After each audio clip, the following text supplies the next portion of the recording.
אין חשמל, אין מזון, אין מים, אין דלק.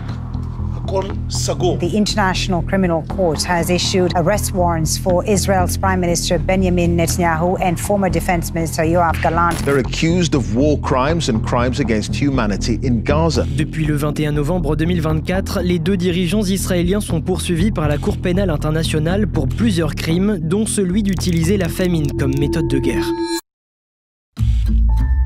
Plus de 2 millions de personnes sont coincées ici, dans cette bande de terre de 41 km de long et 12 km de large, la bande de Gaza.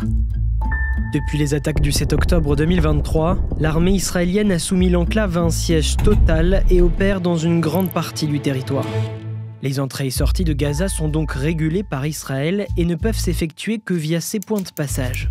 Aujourd'hui, seuls 3 sont ouverts à l'aide humanitaire, au nord, au sud et à l'est. Le dernier poste frontière créé, c'est celui de Kissoufim, le 12 novembre, sous la pression des États-Unis. Washington menaçait de stopper ses livraisons d'armes à Israël si l'État hébreu ne permettait pas d'augmenter l'entrée d'aide humanitaire dans Gaza. Parmi les exigences américaines, le laisser-passer d'au moins 350 camions humanitaires par jour. Or, selon ces données israéliennes, l'armée a laissé passer moins d'une centaine de camions par jour en moyenne depuis le 12 novembre, très loin des 500 camions qui entraient en moyenne chaque jour avant le 7 octobre 2023.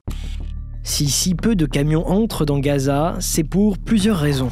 Peu importe que l'aide soit acheminée par les Nations Unies ou le Croissant Rouge égyptien, les principaux donateurs, les camions subissent des inspections approfondies avant d'entrer dans l'enclave. Et ces contrôles peuvent prendre des heures selon le New York Times. En fait, l'État hébreu veut s'assurer que du matériel sensible ne se retrouve pas aux mains du Hamas. Et une fois entrés, ce n'est pas terminé. Certains camions sont pillés par des gangs après avoir pénétré l'enclave sous le regard indifférent, voire complice de l'armée israélienne, déplore le quotidien Haaretz. Près de 30% de l'aide qui entre dans l'enclave est volée, rapporte le Financial Times.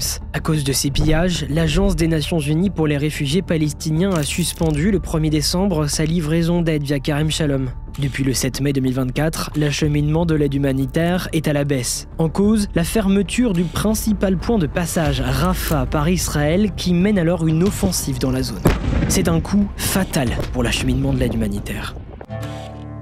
À Gaza, la situation humanitaire déjà extrêmement grave avant les hostilités est aujourd'hui catastrophique. Près de la totalité des habitants souffrent de pénurie ou d'une insécurité alimentaire. Les maladies sont en hausse, la plupart des hôpitaux sont détruits ou endommagés, comme 87% des habitations. Selon un dernier bilan provisoire, plus de 44 000 personnes, dont une grande majorité de civils, ont été tuées depuis le 7 octobre 2023.